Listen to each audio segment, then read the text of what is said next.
If you own a house in Hyderabad or if you stay in Hyderabad, this video is for you. గత కొద్ది రోజులుగా మా కమ్యూనిటీలో కొన్ని water related and pressure related problems ఉన్నాయి. So to address this మా association వాళ్ళు Hyderabad water బోర్డ్లో ఒక అఫీషియల్ని కలవడానికి వెళ్ళారు.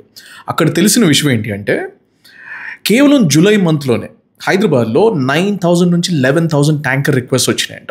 And this is not usual. This is very surprising even for the officials.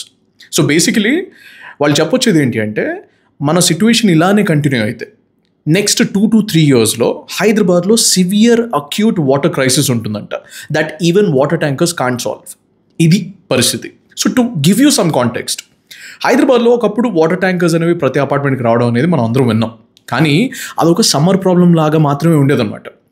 Of late ఏమవుతుందో తెలుసా, especially in the last couple of years కొన్ని ప్రాంతాల్లో వింటర్లో రైనీ సీజన్స్లో కూడా వాటర్ ట్యాంకర్స్ రావాల్సి వస్తుంది.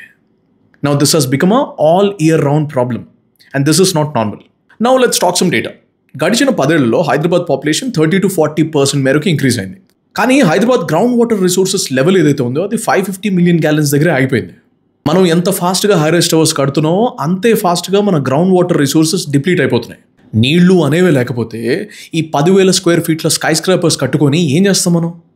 ఒక్క విషయం చెప్తా, పక్క ఊర్లోనో పక్క సిటీలోనో నీళ్ళ కష్టం వచ్చింది అంటే అయ్యో పాపం అని చెప్పేసి అనుకుంటాం. కానీ అదే కష్టం మన తలుపు తడితే అది కష్టం కాదు, నరకం అని చెప్పేసి రిలీజ్ అవుతాం. మనం జాగ్రత్త పడటానికి అంటే హైదరాబాద్ యాజ్ అ సిటీ జాగ్రత్త పడటానికి మన చుట్టూ బోల్డ్ ఎగ్జాంపుల్స్ జరిగాయి. 2019లో చెన్నైలో డే 0 1,20,00,000 మందికి నల్లాలో నీళ్లు రాలేదు, ఒక్క చుక్క. Imagine that.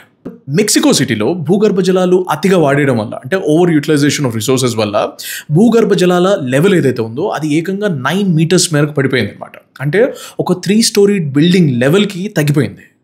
ఇక బెంగళూరు విషయానికి వస్తే వాటర్ ట్యాంకర్స్ మాఫియా గురించి పక్కన పెట్టేసేయండి. మాఫియానో కాదు, వాటర్ ట్యాంకర్స్ లేకపోతే బెంగళూరు అనే city will come to a stand still. తప్పు మన వైపు కూడా ఉంది. ఎలాగో చెప్తా. ఒక అపార్ట్మెంట్ కన్సిడర్ చేసే ముందు, విల్లా ప్రాజెక్ట్ కన్సిడర్ చేసే ముందు క్లబ్ హౌస్లో ఎలాంటి ఫెసిలిటీస్ ఉన్నాయి, పూల్ ఉందా, జిమ్ ఉందా అని చెప్పేసి అడుగుతున్నాం. కానీ గ్రౌండ్ వాటర్ రిసోర్సెస్ కన్జర్వేషన్ ఎలా చేస్తున్నారు ఈ అపార్ట్మెంట్ కమ్యూనిటీలో?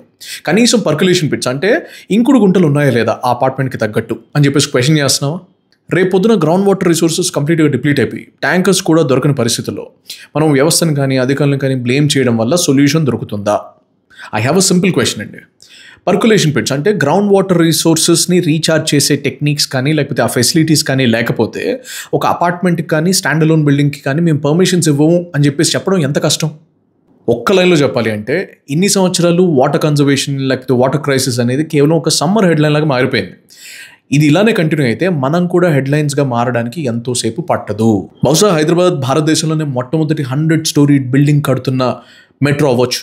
కానీ మన కాళ్ళ కింద ఉన్న ఈ సమస్యను మనం పరిష్కరించుకోకపోతే ఎలాంటి వరద రాకుండా కూలిపోయే మొట్టమొదటి మహానగరం కూడా మందే అవుతుంది.